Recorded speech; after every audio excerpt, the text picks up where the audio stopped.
माहौल बहुत अच्छा था, सब कुछ बहुत अच्छे से हुआ। हल्दी मेहंदी शादी सब खुशी। मेरे सारे रिलेशन वाले सब रिलेटिव सब मुंबई से, मेरे मौसी मामा सब लोग आए थे। लेकिन इतना मतलब इंसल्ट होने के बाद पूरे मेरे मतलब हम लोग का पूरा इज्जत का वाट लग गया। सब लोग जान गए। कुछ पैसों के लेकर के जो है, कुछ पैसों 20-25 हजार के लिए बस, वो भी मिल गया।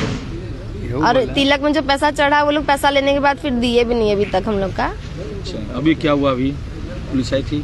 पुलिस आई थी, कब सुनी, हम लोग का भी सुनी, वो लोग का भी सुनी, फिर चली गई। अभी उन लोग को गिरफ्तारी हुआ है? नहीं, अभी तो नहीं। अब क्या चाह रही हैं?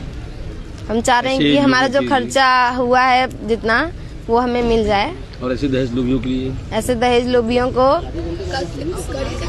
कड़ी सजा देनी चाहिए, ताकि दोबारा कोई दहेज के लिए किसी लड़की के घर जाके ऐसे बेइज्जती ना करे।